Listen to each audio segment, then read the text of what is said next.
जय हिंद साथियों, स्वागत है आपका अपने YouTube चैनल तुलसी एजुकेशन महोबा में। साथियों, आशा करता हूँ आप सभी लोग बेहतरीन हो गए, बिंदास हो गए, आपकी पढ़ाई बेहतरीन चल रही होगी, आप अपनी परीक्षा की तैयारी को अंजाम कर रहे होंगे। साथियों, चलिए साथियों, मैं आपके सामने आज लेकर आया हूँ प्रैक्टिस सेट नंबर 2।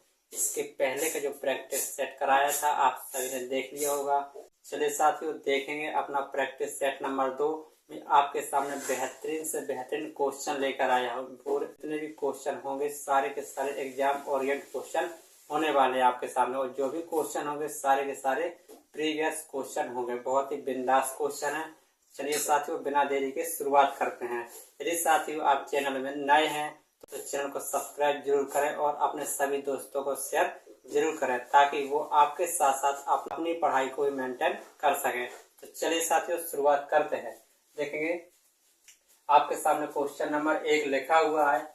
दो संख्याओं का जो गुणनफल है वो दे रखा है 2160, और उनका जो महत्तम समापवर्तक है वो कितना है साथी, 12 है। तो इस प्रकार के जोड़ों की संख्या, संभावित संख्या कितनी होगी। बहुत ही बेहतरीन क्वेश्चन है, सभी साथी करेंगे इसको जल्दी से। फिर इसको हम भी करके देखते हैं। यहाँ पर देखेंगे सभी लोग, दो संख्याओं का गुणनफल माना। साथ ही आप सभी ने संख्याओं को माना कि दो संख्याएं थी आपकी, ए और बी आपकी संख्याएं थी, और उन संख्याओं का महत्तम समावर्तक 12a है। तो आप सभी लोग जानते हैं कि वो संख्या क्या बन जाएंगी, आपकी संख्या बन जाएगी 12a और 12b बन जाएगी। और इन दोनों का गुणनफल साथियों कितना दे रखा है, 2160 दे रखा है। तो यहाँ से ए बी का मान कितना आ जाएगा साथियों, देखेंगे 2160 बटे में आ जाएगा 12 गुणा 12। अब इसको हम काट सकते हैं, 6 से काट रहे साथियों, 6 दूना 12 और यह आ जाएगा 6 थी 18 और 6 36 आ जाएगा। ठीक है, और काटेंगे यहाँ से 12 थी 36 के ऊपर आ जाएगा 30, और 2 को और काट देंगे तो कितना आ जाएगा 15। तो यहाँ पर देखेंगे साथियों, जो ए बी का मान आया वो कितना आया, 15 आया। तो हमें यहाँ पर लेना होता है संभावित संख्या, हमें ज्ञात करनी है, तो जोड़ों की संख्या बतानी है। तो हमें साथियों ऐसी संख्या मतलब बनानी है जिसका गुणा करने पर 15 आ जाए, और वो ऐसी संख्या हो जिनका मासा 1 हो, मतलब उसको कह सकते हैं हम सह अभाज्य संख्या यहाँ पर बनानी होती है। जब कभी भी इस प्रकार का क्वेश्चन है तो ऐसे ही करना है।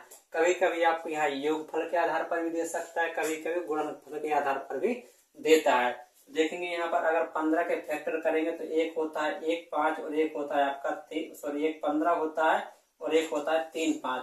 इसके अलावा साथ ही और कोई इसके फैक्टर नहीं है जो हमारी दो संख्याओं का गुणा करने पर 15 आ जाए। या तो 15 का 15 और 3 5 15। अब देखेंगे यदि इसका मासा लेंगे तो 1 आएगा, इसका मासा लेंगे तो 1 आएगा। तो ऐसे जोड़ों की संख्या कितनी हो जाएगी साथी, 2। तो ऑप्शन नंबर क्या हो जाएगा, 2 राइट हो जाएगा। चलिए साथी, अगले क्वेश्चन की ओर हम बढ़ते हैं। अब देखेंगे साथी, आपके सामने नेक्स्ट क्वेश्चन लिखा है।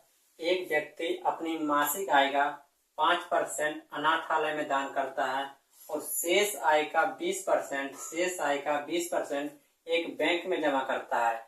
यदि अब उसके पास 14,250 रुपए बचता है तो उसकी मासिक आय क्या होगी। अच्छा क्वेश्चन है साथी, इसको सभी लोग ध्यान देंगे। अच्छा क्वेश्चन देखेंगे। यहाँ पर हमने यहाँ पर माना व्यक्ति की जो मासिक आय थी हमने ए मान ली। ठीक है, इस आय का उसने 5% यदि अनाथालय में दान कर दिया तो बचा कितना, उसके पास बचा 95% बचा। ठीक है, और इस जिस शेष आय उसकी क्या है, शेष आय, इस शेष आय का भी उसने 20% दान कर दिया। कहाँ किया, बैंक में जमा किया। तब उसके पास बचा कितना, 80% बचा। कितना बचा, 80%। और अब उसके पास ओवरऑल कितना बचा साथियों, 14,250 रुपए उसके पास बच गया। ठीक है, अब इसको सॉल्व करते हैं। 2 जीरो से 0 कट जाएगा, 5 से काटेंगे तो ये 19 बार में कट जाएगा, 5 से काटेंगे तो ये 20 बार में कट जाएगा। फिर से 4 से काटेंगे ये 5 बार में कटेगा, ये 2 बार में कटेगा, और 2 से काटेंगे ये 1 बार में, और ये 5 बार में कट जाएगा। अब इसको आगे लिख लेते हैं हम, a इंटू 19/5 और 1/2 आपका ये बच गया, और कितना 14,250 आपका इतना हो गया। अब इसको काटेंगे, यहाँ पर 5 आएगा साथी, 5 आएगा। अब देखेंगे इसको 19 से काटते हैं, 19 का 19, 19 × 95, 19 114, 19 7 होता है 133। अब 142 में से 133 घटेगा साथियों, कितना बचेगा आपको? बचेगा 9 बचेगा, 5 19 पना 95, इतना आ जाएगा। 19 पना 95 मतलब 750 बार में कट जाएगा। ठीक है, अब आपका कितना और 25 ये रहा, तो ए बराबर हो जाएगा 750 और गुणा पे चला जाएगा आपका 25। ठीक, तो यहाँ पर ए का मान कितना आ जाएगा? 0। 25 पंचे 125, 12 हासिल हो जाएगा और 25 सत्ते 175, 75 और 12 हो जाएगा आपके 187। 187 18,750 उस व्यक्ति की जो मासिक आय थी साथियों कितनी थी? 18,750 थी। तो ऑप्शन नंबर ए राइट हो जाएगा। अच्छा क्वेश्चन है सभी साथी, ध्यान देंगे। फिर से यहाँ पर हमने क्या किया, यदि ए राशि थी उसकी तो उसने 5% यदि दान कर दिया है तो बचा उसके पास 95%, वो शेष आय है और शेष का फिर से उसने 20% बैंक में जमा कर दिया तो अब उसके पास बचा 80%। जी ओवरऑल बचा है, अब उसके पास बचा कितना? रियल में बचा 14,250 और बाकी हमने जो यहाँ पर काट पीट के आंसर आ गया आपका 18,750 आ गया साथियों। अच्छा क्वेश्चन था। अब चलिए बढ़ते हैं अगले नेक्स्ट क्वेश्चन की ओर। चलिए देखेंगे सभी साथी, आपके सामने अगला क्वेश्चन है। ए और बी एक कार्य को क्रमशः 56 और 70 दिन में पूरा कर सकते हैं। यदि दोनों ने एक साथ कार्य करना शुरू किया लेकिन कुछ दिन बाद ए ने कार्य करना छोड़ दिया और बचा हुआ कार्य बी 34 दिन में करता है तो ए ने कितने दिन बाद कार्य छोड़ा? अच्छा क्वेश्चन है, बहुत ही लाजवाब क्वेश्चन है साथी। देखेंगे यहाँ पर सभी लोग करके ट्राई करके देखेंगे। चलिए यहाँ पर देखते हैं। ए और बी थे, दो व्यक्ति थे ए और बी। ए ने किया था कितने दिन काम? ए ने किया 56 दिन और बी ने किया 70 दिन। तो इसका एलसीएम कितना आ जाएगा? सभी साथी देखेंगे। यदि इसका हम देखेंगे 14 कॉमन लेते हैं तो कितना आ जाएगा? 14 चौक 56 और 14 पंचे 70 और जाएगा 5 चौक 20, 14 9 28, 280 इसका लासा आ जाएगा। यही आपका कुल काम हो जाएगा। 280 आपका क्या हो जाएगा? कुल काम हो जाएगा 280। अब देखें इसको जो कितने बार में कट जाएगा? जी कट जाएगा 5 बार में और जे कट जाएगा आपका कितने बार में साथी? 4 बार में। ठीक है, तो ए की कार्य क्षमता 5 है और बी की कार्य क्षमता 4 है। अब देखेंगे दोनों ने एक साथ कार्य किया लेकिन कुछ दिन बाद ए ने कार्य छोड़ दिया। पता नहीं साथी कितने दिन तक साथ में कार्य किया। फिर कह रहा है बी जो शेष काम बचा था वो 34 दिन में किया। तो यहाँ पर हम बी ने 34 दिन में कितना काम किया वो देखते हैं। बी की क्षमता थी 4 और 34 दिन में कितना काम किया इसमें देखेंगे। 4 चौक 16, 4 तिया 12, 12 1 13, 136 काम तो साथी बी ने कर लिया। अब बचा कितना काम देखेंगे। 136 माइनस करेंगे, कितना बचा? 4 और 7 में से 3 गए तो यहाँ कितना बचा? 4 और यहाँ पर बचा है आपका 1, कितना? 144। अब इस 144 काम को ए और बी ने मिलकर किया। देखेंगे यहाँ पर कह रहा है दोनों ने एक साथ कार्य किया लेकिन कुछ दिन बाद ए ने छोड़ दिया। फिर जो शेष काम था बी ने 34 दिन में पूरा किया था। तो 34 दिन में बी ने कितना काम किया? 136 काम तो बी कर चुका था। तो ये 280 में से 136 घटाया तो बचा कितना साथी? 144 काम बचा। अब 144 काम को दोनों ने मिलकर कितने दिन में किया था? क्षमता थी 5 4 9 तो दिया जाए कितना? 16 9 144। तो कितने दिन में साथी ए ने काम छोड़ा था? 16 दिन। 16 दिन बाद ए ने काम छोड़ा था तो ऑप्शन नंबर डी इसका राइट हो जाएगा। अच्छा क्वेश्चन था साथियों। चलिए अब चलते हैं अगले क्वेश्चन की ओर। चलिए साथियों देखेंगे आपके सामने नेक्स्ट क्वेश्चन लिखा है 1944 में अल्फ्रेड की आयु है जो उसके जन्म के वर्ष के 1/80 के बराबर थी। तो 1952 में अल्फ्रेड की आयु कितनी थी? देखेंगे सभी साथी, ट्राई करेंगे इसको सभी लोग।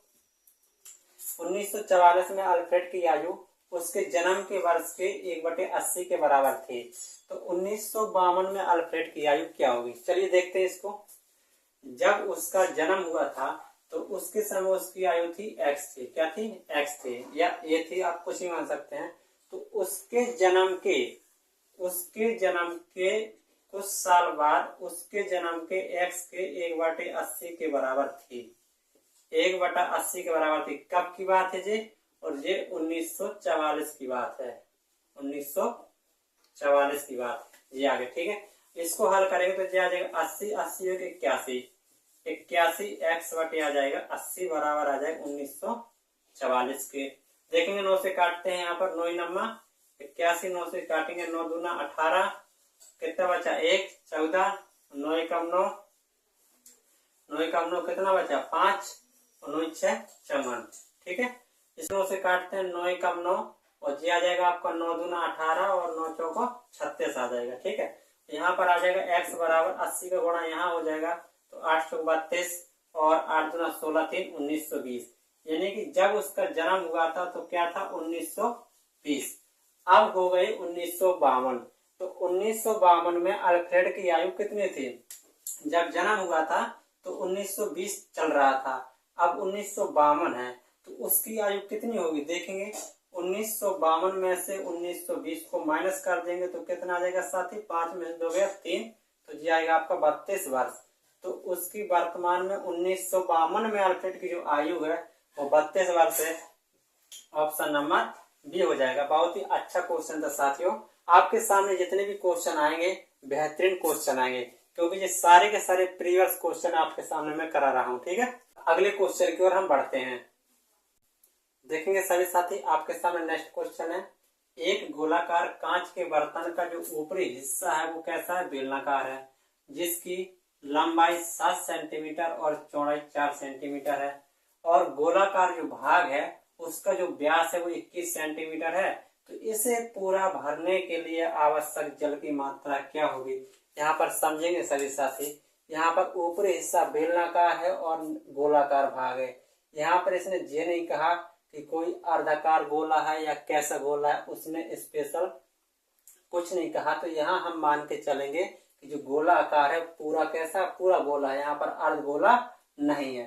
तो देखें साथियों, अगर ऊपरी हिस्सा 7 सेंटीमीटर है और चौड़ाई यानी कि आपका क्या बेलनाकार है, तो बेलन की अगर मान के चलते हैं जी चौड़ाई यहाँ से यहाँ तक चौड़ाई जी 4 सेंटीमीटर, तो क्या त्रिज्या इसकी आधी हो जाएगी साथी? त्रिज्या कितनी हो जाएगी? आधी मान के चलेंगे। ठीक है, और इस गोलाकार भाग का जो व्यास है वो 21 सेंटीमीटर है। तो देखेंगे हम यहाँ पर अगर गोले का आयतन भी लिखेंगे, गोले का आयतन कितना होता है? 4/3 पाई आर क्यूब। ठीक, गोले का आयतन प्लस बेलन का आयतन पाई आर स्क्वायर एच। ठीक है, यहाँ से पाई हम कॉमन ले सकते हैं, आपकी मर्जी, चाहे लिखा रहने दें। 4/3 पाई का मान आ जाएगा 22/7।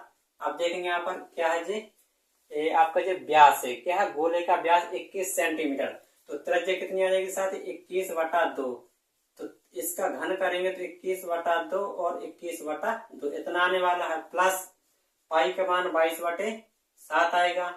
तो यहाँ पर आर, अब देखेंगे चौड़ाई बेलन की 4 सेंटीमीटर है, तो इसकी त्रिज्या कितनी हो जाएगी?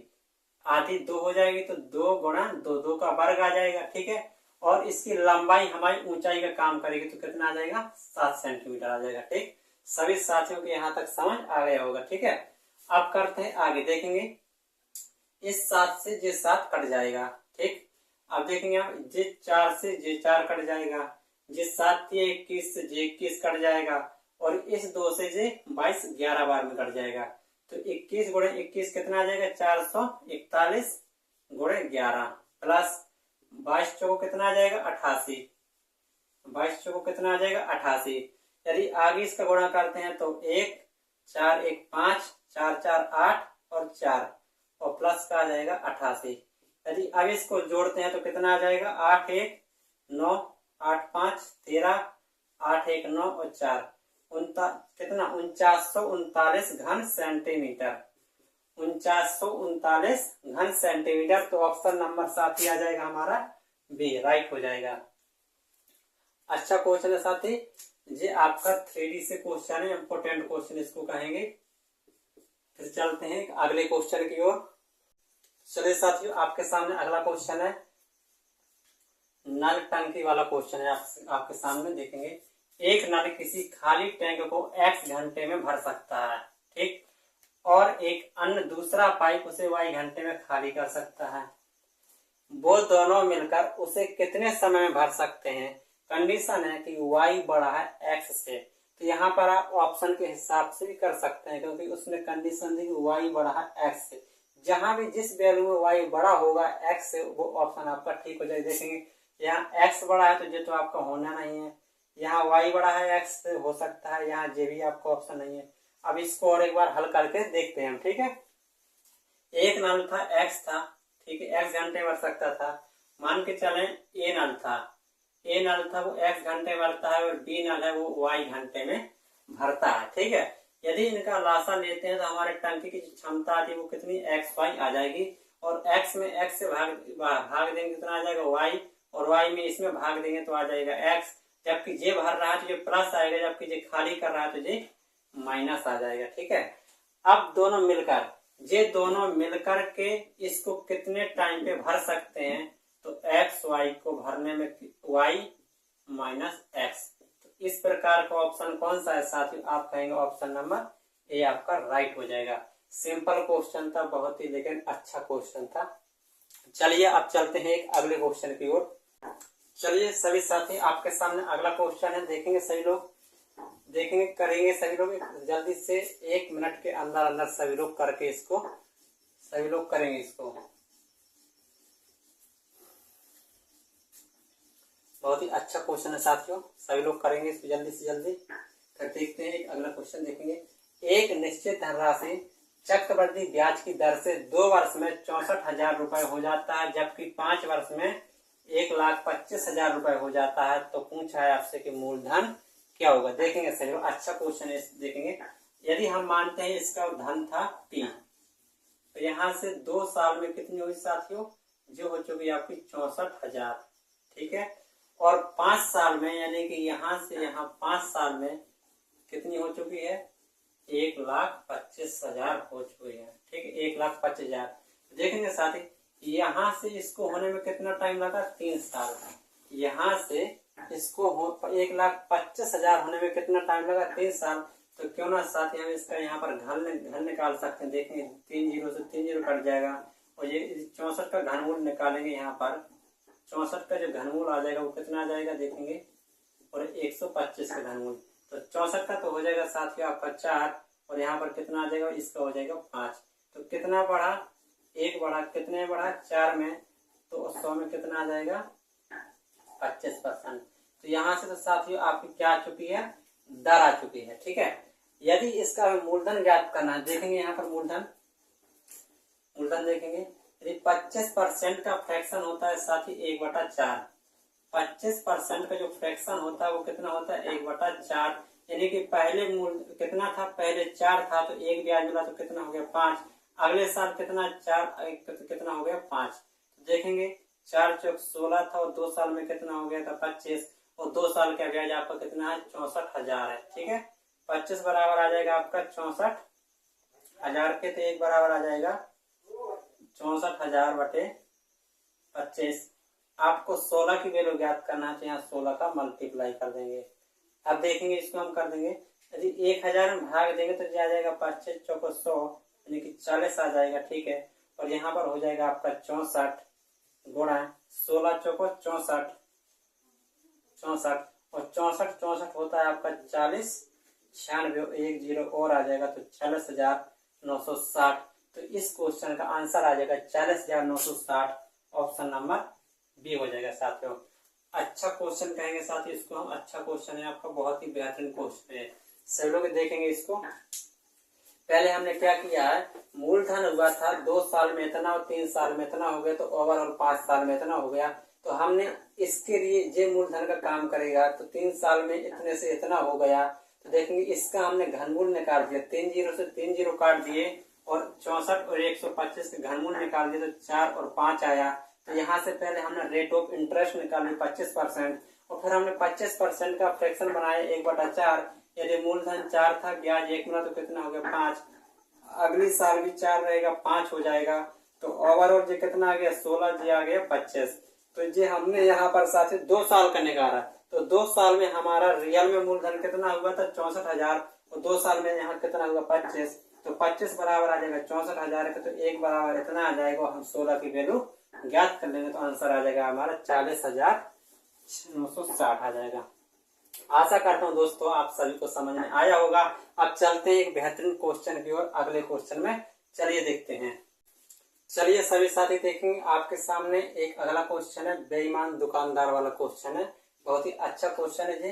देखेंगे, एक बेईमान दुकानदार बाजरे को ₹20 प्रति किलोग्राम के भाव पर बेचता है, जिसे उसने 16 रुपए प्रति किलोग्राम के भाव से खरीदा है, और वह 1000 ग्राम के बदले 800 ग्राम दे रहा है। तो पूछ रहा है उसका वास्तविक लाभ क्या होगा। सभी लोग ट्राई करेंगे जल्दी से जल्दी।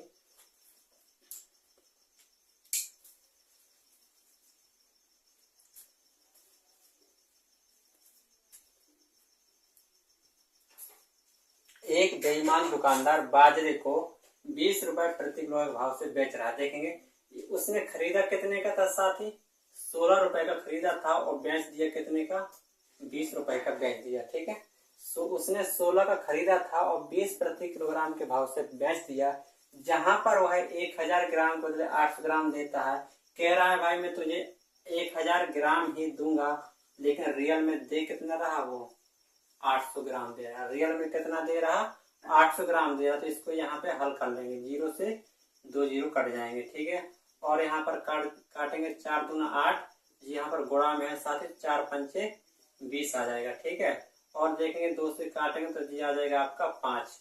यहाँ पर कितना बचा, 16 की वैल्यू कितने बची, 25 पे बची। कितने का लाभ हुआ, 9 का हुआ।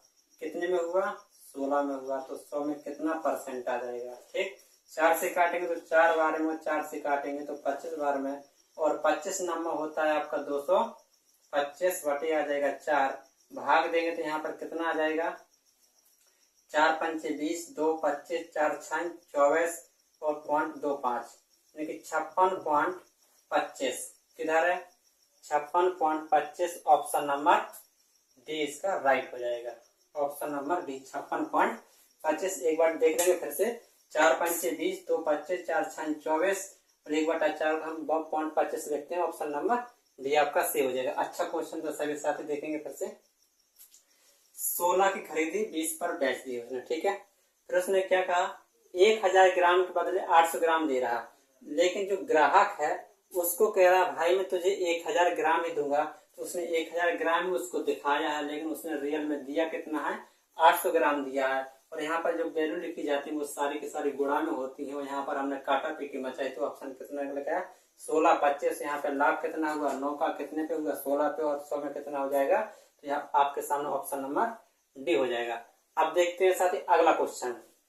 चलिए साथियों देखेंगे आपके सामने नेक्स्ट क्वेश्चन है। अच्छा क्वेश्चन है आपके सामने, देखेंगे इसको, पढ़ेंगे और करेंगे भी सभी लोग इसको। पी ए और पी बी ओ केंद्र वाले वृत्त के बाहर बिंदु पी से खींची गई 2 स्पर्श रेखाएं हैं। ए और बी बिंदु वृत्त पर इस प्रकार स्थित हैं कि कोण ए पी बी बराबर 128 है। तो कोण ओ ए बी का मान क्या होगा। देखेंगे यहाँ पर सभी लोग देखेंगे, यहाँ पर हमने बनाया है वृत्त। जी आपका क्या बना साथी, वृत्त बना है। ठीक है, जी आपका वृत्त है। ठीक है, और एक बिंदु बाहर क्या है, पी है। ये आपका बिंदु बाहर क्या है, पी है। इस पर खींची गई पी ए और पी बी तो ये स्पर्श रेखाएं हैं। पी ए और पी बी आपकी 2 स्पर्श रेखाएं हैं ये। ठीक है, स्पर्श रेखाएं हैं। यहाँ पर ए मानते हैं और यहाँ पर बी मानते हैं, और जी आपका केंद्र है, इसका नाम है ओ। ठीक है, आप सभी साथी जानते हैं यहाँ पर जो स्पर्श रेखा जो खींची गई है, तो यहाँ पर जो एंगल बनता है पूरा कितना बनता है, 90 का बनता है। जहां पर भी जी स्पर्श रेखा खींची जाती है वहां पर एंगल 90 का बनता है। और उसने दे रखा है क्या, कोण ए पी बी, कोण ए पी बी जी वाला मान दे रखा उसने 128 का दे रखा। ठीक है, तो आपसे पूछ रहा है यहाँ पर क्या, कोण ओ A B, O A B, इसका साथ ही एक मिनट ध्यान देना, रुकेंगे थोड़े, इसको और सही से बनाते हैं।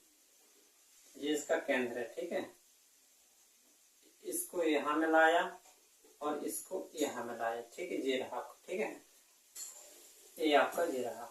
वो कह रहा ओ ए बी, यानी कि आपसे जे वाला एंगल पूछ रहा है, आपका जे वाला एंगल बताना है आपको क्या होगा।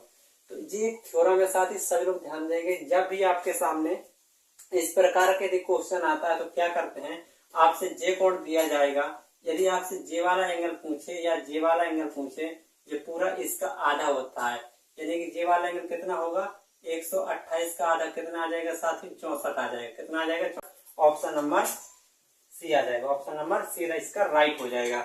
चलते हैं फिर एक अगले क्वेश्चन की ओर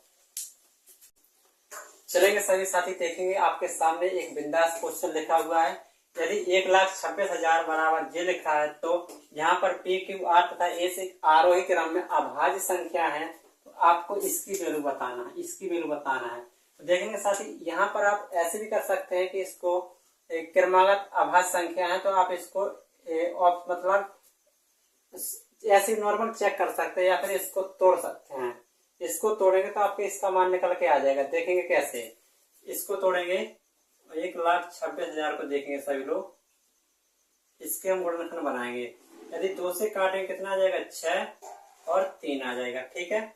इसको फिर से 2 से काटते हैं तो कितना आ जाएगा 2 तिया 6, 2 एकम 2, 2 पंचे 10 आ जाएगा, ठीक है। इसको यदि फिर से 2 से काटते हैं साथी तो कितना आ जाएगा 2 एकम 2 आ जाएगा, 2 पंचे 10 आ जाएगा, 2 7 14 आ जाएगा और कितना आ जाएगा साथी, 1 मिनट रुकेंगे, थोड़ा कहीं मिस्टेक की थी क्या, हाँ यहाँ पर साथी एक जीरो है, सॉरी 2 जीरो है यहाँ पर, देखेंगे फिर से 2 जीरो है यहाँ पर, इतना लिखा है ओनली। अब इसको देखेंगे, सबसे पहले 2 से काटेंगे कितना आ जाएगा 6 और 3 आ जाएगा, ठीक है। फिर इसको 2 से काटेंगे तो कितना आ जाएगा 3, 1 और 5 आ जाएगा, ठीक है।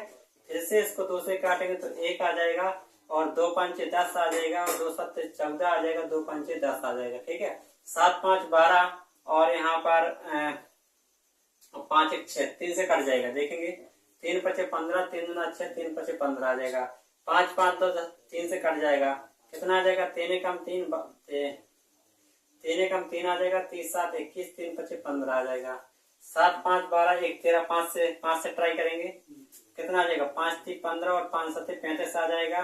फिर से 5 से काटेंगे तो 7 आ जाएगा और 7 से काटेंगे 1 आ जाएगा। अब देखेंगे यहाँ पर ये हो जाएगा आपका पी, कितनी घात है 3, ठीक है। और ये हो जाएगा आपका क्यू, कितनी घात है 2, और ये हो जाएगा आपका आर, कितनी घात है 2, और ये हो जाएगा आपका एस, कितनी घात है 1। तो देखेंगे इसी को हमने बना लिया, पी की घात 3 गुणे क्यू की घात 2 गुणे आर की घात 2 गुणे एस की घात 1। तो यहाँ पर पी का मान कितना है साथी 2, क्यू का मान 3, आर का मान 5 और एस का मान 7 आ जाएगा, ठीक है। यहाँ पर रख सकते हैं हम 3, पी का मान कितना है साथी 2, कितना है 2 प्लस 2, क्यू का मान कितना है साथी, क्यू का मान भी आपका कितना है 3, माइनस आर का मान कितना है 5, आर का मान 5 प्लस एस का मान कितना है 7। इसको हल कर लेंगे कितना आ जाएगा 6 प्लस 6 माइनस 5 प्लस 7, ठीक है।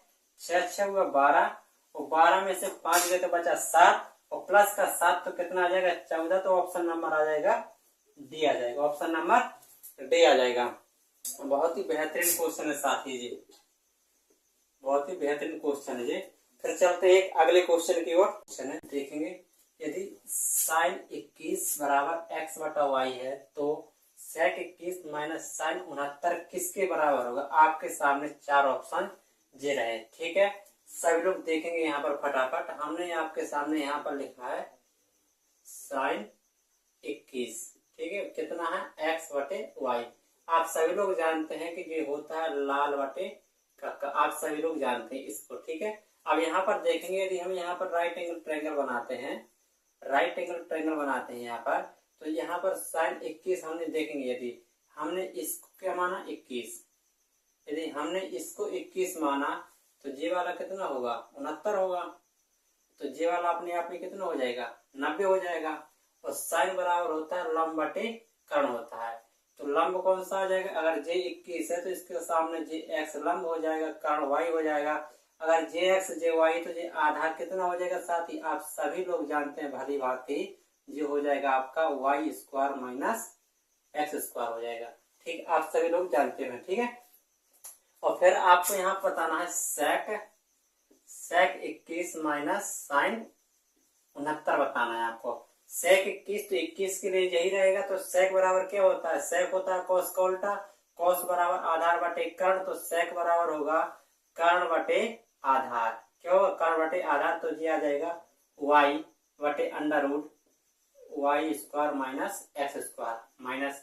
अब साइन 69 जे लेंगे तो ये साइन बराबर होता है लंब बटा कर्ण, तो सामने की वैल्यू होती है लंब और कर्ण आपका जे हो जाएगा, तो साइन 69 का मान हो जाएगा under root y square minus x square बटे वाई हो जाएगा। ठीक है, अब इसको आगे सोल्व करते हैं तो इसका लासा आ जाएगा वाई स्क्वायर बराबर y square minus x square, J से जे कट जाएगा तो जे आ जाएगा आपका वाई स्क्वायर माइनस, और जे वाले से जे कट जाएगा तो इसका गुणा इसमें हो जाएगा, तो जे आ जाएगा वाई स्क्वायर प्लस का एक्स स्क्वायर, क्योंकि माइनस का अगर गुणा होगा तो एक्स स्क्वायर बन जाएगा, और जे से जे कट जाएगा तो आपका बचेगा एक्स स्क्वायर बटे y under root y square minus x square. तो ऑप्शन नंबर कौन सा हो जाएगा, ए, ऑप्शन नंबर ए हो जाएगा साथियों। बहुत ही बेहतरीन क्वेश्चन था, त्रिकोणमिति का क्वेश्चन है, इस प्रकार के क्वेश्चन आपके एग्जाम में पूछने की बेहद संभावना है। फिर चलते हैं एक अगले क्वेश्चन की ओर। चलिए दोस्तों देखेंगे, आपके सामने नेक्स्ट क्वेश्चन है, देखेंगे पढ़ेंगे सभी लोग और करेंगे। एक परीक्षा में कितने सवाल हैं, 25 सवाल हैं, और प्रत्येक सही जवाब के लिए 4 अंक दिए जाते हैं, और प्रत्येक गलत जवाब के लिए यहाँ पर 2 अंक काट लिया जाता है। यदि सीमा ने सभी 25 प्रश्न हल किए हैं, 25 प्रश्न हल किए हैं और उसे 70 अंक प्राप्त हुआ है, तो बताइए उसके कितने सवाल सही हैं। बहुत ही सिंपल और अच्छा क्वेश्चन है, देखेंगे यहाँ पर सभी लोग कैसे करते हैं। बिल्कुल बेसिक के साथ ही देखेंगे, यहाँ पर सीमा के पास सवाल थे 25, ठीक है। यदि इसमें 25 में से हम मान लें उसने यदि x सही किया है तो गलत कितने किए होंगे साथी, 25 माइनस एक्स गलत कर दिए होंगे। ये क्या है सही और ये क्या है गलत, ठीक है। और प्रत्येक सही जवाब के लिए 4 अंक मिलता है, प्रत्येक के लिए 4 अंक मिलता है, और गलत के लिए 2 अंक काट लिए जाते हैं। अब देखेंगे तो उसे 70 अंक प्राप्त हुआ, मतलब यहाँ पर जो है सही में से गलत वाले घटा देंगे तो उसे कितने अंक मिल जाएंगे साथियों, 70 अंक प्राप्त हो जाएंगे। अब इसको सोल्व कर लेंगे हम, 4x माइनस 2 का गुणा होगा तो आ जाएगा कितना 50, 50 माइनस का प्लस हो जाएगा 2x बराबर आ जाएगा 70 के, ठीक है। 4 और 2 आ जाएगा साथ ही कितना 6x, 70 और 50 जुड़ जाएगा कितना आ जाएगा 120, तो 6 दूना 12, x बराबर कितना है साथी 20। तो उसने कितने सवाल सही किए थे 20, क्योंकि x हमने माना था कि x प्रश्न उसने सही किए हैं।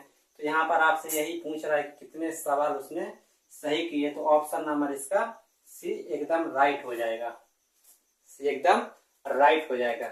चलते हैं अब अगले क्वेश्चन की ओर।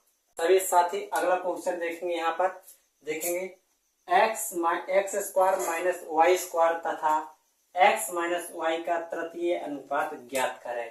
देखेंगे सभी साथी यहाँ पर यदि आपके सामने क्या लिखी है, 2 संख्या लिखी है, तो यदि आपसे पूछता है इसका मध्य अनुपात क्या होगा, तो मध्य अनुपात में कुछ नहीं करना होता है साथी, इन्हीं दोनों को क्या कर देना होता है, गुणा कर देना होता है और वर्गमूल निकाल दिया जाता है, तो वो हमारा मध्य अनुपात हो जाता है, ठीक है। यदि आपके सामने 2 संख्या लिखी हुई है और आपसे पूछा जाए इसका तृतीय अनुपात क्या होगा, तो क्या करते हैं हम लास्ट वाली का 2 बार गुणा कर देते हैं, लास्ट वाली का वर्ग करते हैं और पीछे पहली वाली से क्या कर देते हैं भाग कर देते हैं, पहली वाले से क्या कर देते हैं भाग कर देते हैं। तो ये आपका मध्य अनुपात को हो जाएगा और ये आपका तृतीय अनुपात हो जाएगा। तो ठीक इसी प्रकार आपके सामने 1 और 2 संख्या दी हुई है, तो इसका हमें क्या करना है, तृतीय अनुपात ज्ञात करना है। तो तृतीय अनुपात हम क्या करते हैं, लास्ट वाले का वर्ग कर देते हैं, तो x माइनस वाई और x माइनस वाई ये आ जाएगा, और पहली वाले से भाग कर देंगे। तो इसका यदि इसका होल तोड़ देंगे, एक कोष्टक में a प्लस बी, एक कोष्टक में a माइनस बी, तो आपके सामने इतना ये आ जाएगा, एक कोष्टक में a प्लस बी, एक कोष्टक में a माइनस बी, और जैसे जे कट जाएगा तो आपके सामने क्या बचा x माइनस वाई बटे x प्लस वाई। तो ऑप्शन नंबर कौन सा आ जाएगा साथी, ऑप्शन नंबर आ जाएगा बी, ऑप्शन नंबर इसका राइट हो जाएगा। चलिए दोस्तों अगला क्वेश्चन करके देखते हैं अब हम। चलिए साथियों देखते हैं, आपके सामने नेक्स्ट क्वेश्चन लिखा है कि दिए गए डाटा का मानक विचरण ज्ञात करें। बहुत ही सिंपल है, देखेंगे ध्यान देना सभी दोस्तों, जब भी कभी आपसे इस प्रकार का क्वेश्चन दे और वहां पर लगातार संख्याएं जैसे 3, 4, 5, 6, 7, जब भी लगातार संख्याएं दे तो वहां पर आप इसका डायरेक्ट ही मानक विचलन ज्ञात कर सकते हैं। कैसे लिख सकते हैं? n स्क्वायर माइनस 1 बटे होता है 12। यदि इस ध्यान देना फिर से, यदि आपके सामने दी गई संख्या लगातार है तो वहां पर आप इसका डायरेक्ट लगा सकते हैं मानक विचलन के लिए, आपका डायरेक्ट आंसर आ जाएगा n स्क्वायर माइनस 1 बटे 12। n क्या नंबर ऑफ पद कितने हैं आपके साथी? 1, 2, 3, 4, 5 पद है, तो यहाँ पर कितना आ जाएगा साथी? 5 का वर्ग आ जाएगा 25, 25 में से 1 घटा देंगे और 12 से क्या कर देंगे? भाग कर देंगे, तो कितना बचेगा साथी? बचेगा आपका 24 बटे 12। तो यहाँ पर कितना निकल के आ जाएगा? √2। √2 मानक विचलन ऑप्शन नंबर आपका सी आ जाएगा। वैसे तो इसका करने का और भी एक तरीका है, लेकिन आप ध्यान दें, जैसे ही आपके सामने अगर दूसरा टाइप आता है तो वहां पर आपका दूसरा टाइप बता दिया जाएगा। अभी हाल के लिए इतना ही ठीक है। ठीक है, चलते हैं आप अगले क्वेश्चन की ओर। चलिए साथियों, आपके सामने लास्ट क्वेश्चन लिखा है, देखेंगे। सिंपल है, आसान क्वेश्चन है, देखेंगे। 5 प्लस कोष्टक 12 माइनस 3 गुणा 4 माइनस 6 भागे 2 का मान क्या होगा? बहुत ही सिंपल क्वेश्चन है, आप सभी लोग इसको कर सकते हैं। चलिए इसको और करके ट्राई देखते हैं हम। यहाँ पर आ जाए कितना? 5 प्लस देखेंगे यहाँ पर 4 तिया 12, तो ये आ जाएगा 12 माइनस 12 माइनस 6, और यहाँ पर देखेंगे 2 तिया 6, 3 आ जाएगा। ठीक है, और ये यहाँ पर आपका आ जाएगा 0। क्या आ जाएगा? 0 आ जाएगा। 0 आ जाएगा ना साथियों? ठीक है, तो 5 प्लस 5 प्लस 0 माइनस 3, तो यहाँ पर 5 में से 3 जाएगा, आंसर आ जाएगा 2। तो ऑप्शन नंबर आपका ए राइट हो जाएगा। तो साथियों, आपकी आज की क्लास को यहीं पर समाप्त करते हैं। ये प्रैक्टिस सेट नंबर 2 था। फिर आपका धीरे धीरे यहाँ से लेवल बढ़ता जाएगा। आज के कुछ क्वेश्चन लेवल के थे, आपके अगले प्रैक्टिस सेट पे कुछ और लेवल के क्वेश्चन भी मैं लेके आऊंगा। तो साथियों, आज की क्लास को यहीं पर समाप्त करते हैं, फिर मिलेंगे एक नई क्लास में नए क्वेश्चनों के साथ। आज के लिए इतना ही। जय हिंद दोस्तों।